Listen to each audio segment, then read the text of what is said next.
America आणि Iran यांच्यामध्ये प्रदीर्घ संघर्ष सुरू होता आणि आता अखेर ऐतिहासिक शांतता करार या दोन्ही देशांमध्ये होणार आहे आणि त्यामुळे हे युद्ध आता संपण्याच्या मार्गावर आहे।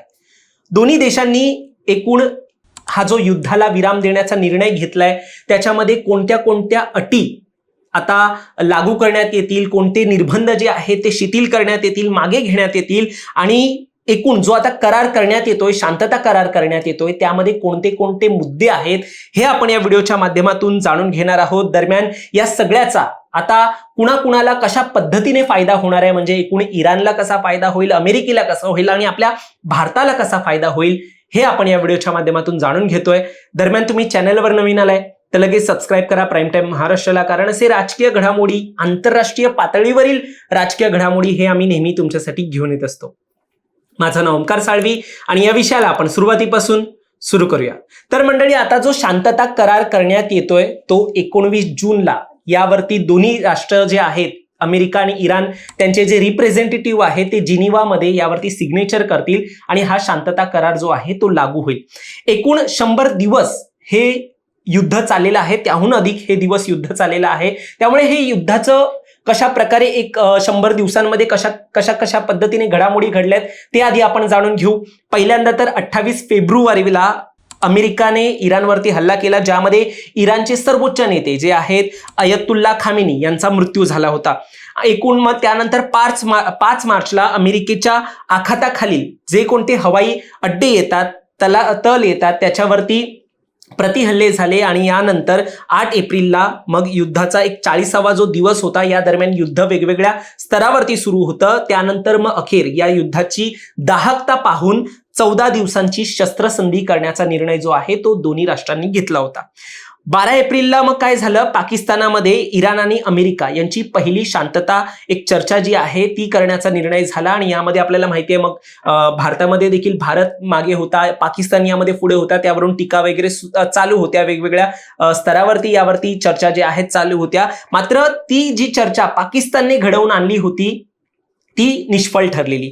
आता पुन्हा मग 20 एप्रिलला देखील अशीच काही चर्चा करण्याचं ठरवलं होतं, त्यावेळेला मात्र इराणने गैरहजेरी लावली आणि त्यानंतर ती देखील चर्चा निष्फळ ठरली।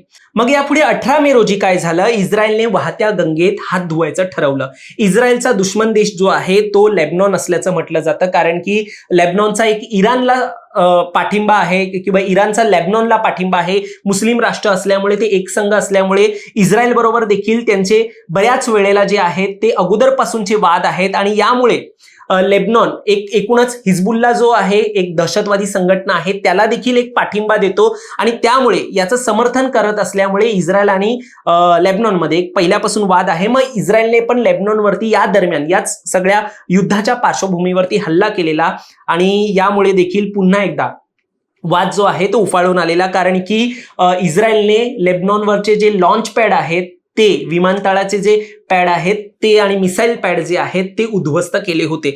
मग या सगळ्यामध्ये म्हणजे एकूणच इस्रायलने देखील हात धुतले या इराण अमेरिका वॉरमध्ये, त्यांनी लेबनॉनवरती एक हल्ला केलेला। मग 6 जून रोजी पुन्हा एकदा शस्त्रसंधी जी आहे ती तुटताना आपल्याला पाहायला मिळाली। अमेरिकेने पुन्हा इराणचे जे 6 ड्रोन आहेत ते खाली पाडले होते। मग 6 जूनला इराणने पुन्हा अमेरिकेचे हेलिकॉप्टर पाडलं। मग 100 दिवसांनी पुन्हा युद्ध जे आहे ते भडकलेलं आपल्याला पाहायला मिळालं आणि 9 जून रोजी अमेरिकेचा बॉम्ब हल्ला जो आहे तो इराणवरती आपल्याला पाहायला मिळत होता। एकूणच आता या सगळ्या युद्धजन्य पार्श्वभूमीनंतर 13 जूनला शांतता करार जो आहे अंतिम टप्प्यात आल्याचं ट्रम्प यांनी माहिती दिली आणि आज 15 जून आहे, जिकडे म्हटलं जातं की शांतता करार जो आहे त्याच्यावरती दोन्ही देशाकडून सहमती आलेली आहे।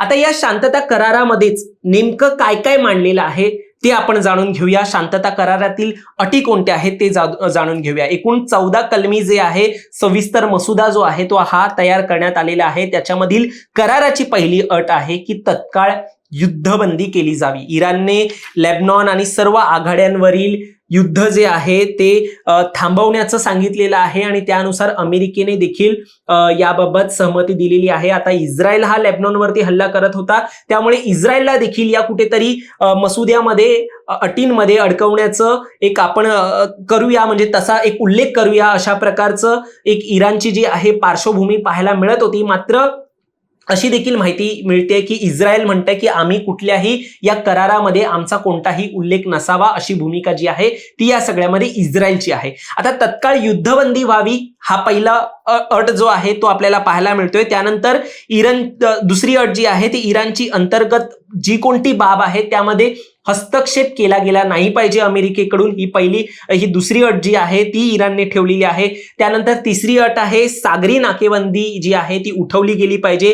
30 दिवसांच्या आत ही सागरी नाकेबंदी जी कोणती अमेरिकेने ठेवलेली आहे ती उठवण्यात यावी, ही तिसरी अट आहे. त्यानंतर चौथी अट आहे अमेरिका इराणच्या आसपासच्या प्रदेशातून जे लष्कर सैन्य जे आहे ते मागे घेण्यासाठी देखील एक अट जी आहे ती या शांतता करारामध्ये टाकणार आहे. अमेरिकेने सर्व लष्कर जे आहेत इराणच्या आसपास मधले ते मागे घेतले पाहिजे. पाचवी अट आहे हॉर्मुझ इराणच्या नियंत्रणात आणलं पाहिजे आणि त्यामध्ये इराणचं स्वतःचं व्यवस्थापन जे आहे ते हॉर्मुझवरती असेल. आपल्याला माहिती आहे खूप मोठा मुद्दा जो आहे हॉर्मुझचा होता, कारण की जागतिक बाजारावरती जे तेल जातं ते याच खाडीतून, हॉर्मुझच्या खाडीतून जातं आणि त्यामुळे इकडे इराणचं स्वतःचं व्यवस्थापन असलं पाहिजे. सुरक्षा नियम देखील इराणचे असले पाहिजे आणि 30 दिवसांमध्ये हे हॉर्मुझ जे आहे ते जगासाठी खुल्लं केलं पाहिजे. अशा प्रकारचं जे आहे ते एक अट जे आहे पाचवी अट जी आहे ती इराणने शांतता करारामध्ये ठेवली आहे.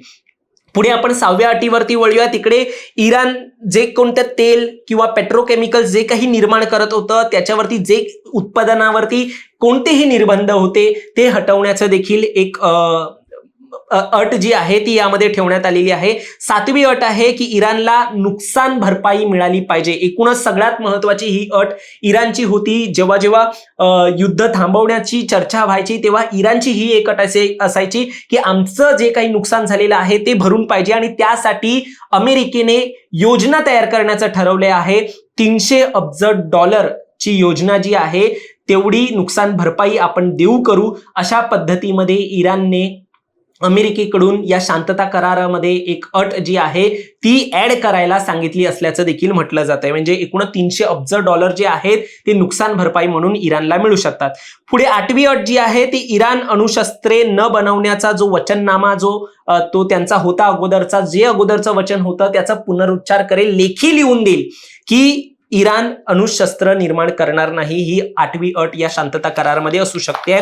पुढे 9वी जी अट आहे करारामध्ये त्याबद्दल सांगतो. नवलष्करी हालचाली आता 60 दिवस जे आहेत वाटाघाटी दरम्यान होणार नाही, अशा प्रकारची माहिती मिळते. म्हणजे 60 दिवसाची वाटाघाटींसाठी अट जी आहे ती घालण्यात आलेली आहे. आपण चर्चा करू या 60 दिवसांमध्ये कशा प्रकारे या सगळ्यावरती अंमलबजावणी करायची त्याची चर्चा होईल आणि त्या दरम्यान कोणतीही नवी लष्करी हालचाल होणार नाही, सैन्य वाढवायचं नाही, कोणतं निर्बंध घालायचा नाही, अशा प्रकारची ही 9वी अट आहे.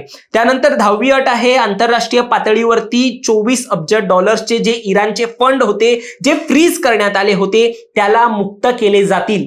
ही आहे 10वी महत्वाची अट आणि त्यामध्ये देखील एक महत्वाचा एक सब पॉइंट आहे की 50% रक्कम या $24 अब्ज मधली जी 50% रक्कम आहे ती चर्चेपूर्वीच रिलीज केली पाहिजे, अशा प्रकारची इराणची ही 10वी अट आहे.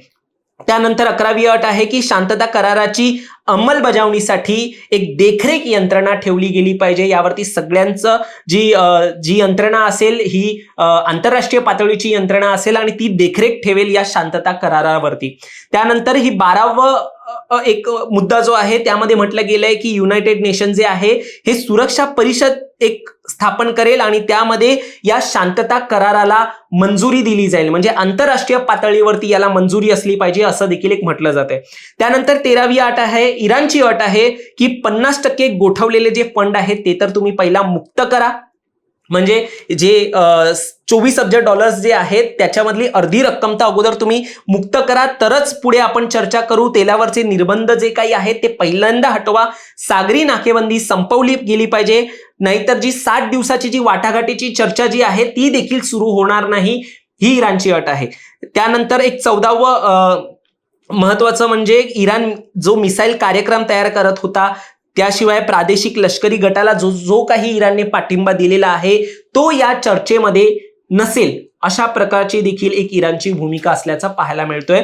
एकूण अशा प्रकारे जर हे मुद्दे तुम्हाला पटत असतील आणि तुम्हाला मान्य असतील तरच हा शांतता करार जो आहे तो आपण करू, अशा प्रकारची भूमिका इराणची आहे. आणि 19 जूनला जिनिव्हामध्ये दोन्ही राष्ट्र बसतील आणि या करारावरती सिग्नेचर होईल, अशी एक महत्वाची माहिती जी आहे ती आंतरराष्ट्रीय स्तरावरून मिळते.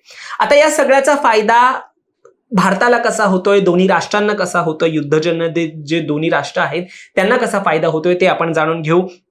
पहिल्यांदा म्हणजे इराणचा फायदा, यामध्ये तेलावरील निर्बंध जे आहेत ते हटले जाणार आहेत, आर्थिक नाकेबंदी जी आहे ती संपणार आहे, म्हणजे त्यांचं फंड रिलीज होणार आहे आणि 300 अब्ज डॉलर्सची मदत देखील अमेरिकेकडून होणार आहे. त्यामुळे हा इराणचा फायदा आहे. दुसरा अमेरिकेचा फायदा आहे की इराण, जी अमेरिकेची पहिल्यापासून भूमिका होती की इराणने अणुशस्त्र बनवलं नाही पाहिजे, ती भूमिका जी आहे त्याची लेखी हमी इराणकडून मिळेल या करारातून. आणि आंतरराष्ट्रीय सुरक्षा यंत्रणेची देखील इराणवरती एक देखरेख राहील आणि 60 दिवसांच्या आतमध्ये अणु करारावरती एक ठोस तोडगा जो आहे तो निघेल. आता यामध्ये भारताचे दोन्ही हात तुपात असल्याचं म्हटलं जात आहे, कारण की इराणचा आपल्याला कसा फायदा होतो तो तेलावरतीच आपला फायदा आहे. इराणकडून आपण म्हटलं जातं की 80 ते 85% तेल खरेदी करतो आणि आता ही जगाची लाईफलाईन आहे हॉर्मुझ, ती खुली झाली की आखातातील जे लष्करी तणाव आहे ते देखील कमी होईल आणि तेल पुरवठा जो आहे तो सुरळीत होईल आणि त्यामुळे भारताला खूप मोठा फायदा होईल. आता जागतिक बाजारात इराणचे तेल कुणीही खरेदी करू शकतो आणि महत्वाचं म्हणजे भारत हे इराणकडून रुपयांमध्ये तेल खरेदी करतं आणि त्यामुळे विदेशी मुद्रा जी आहे ती वाचते आणि भारताला रुपयांमध्ये जे तेल मिळाल्याने मोठा फायदा जो आहे तो भारताला होतो. आणि इराणला सगळ्या निर्बंधांतून हटवल्यामुळे भारतालाच याचा सगळ्यात मोठा फायदा होणार असल्याचं म्हटलं जात आहे. जी महागाई आता देशामध्ये वाढली आहे ती कमी होणार आहे. तुम्हाला या सगळ्यावर काय वाटतं, तुमचं मत देखील आम्हाला कमेंटमध्ये नक्की सांगा. सध्या हे जे करार जे आहे त्याच्यावरती सही तरी झालेली नाहीये, मात्र चर्चा जी आहे डोनाल्ड ट्रम्प हे स्वतः माहिती देत आहेत त्यांच्या सोशल मीडिया हँडलवरून की हे आता अंतिम टप्प्यात आलेलं आहे, इराणची मंजुरी मिळालेली आहे. पण इस्रायल जे आहे ते लेबनॉनवरती मी मगाशी सांगितलं की हल्ले करते, त्यामुळे यामध्ये इस्रायलला समाविष्ट करून घेण्याचा जो विषय येतो इराणचा तो कंटिन्यू असेल का हे पाहण्यासारखं असेल.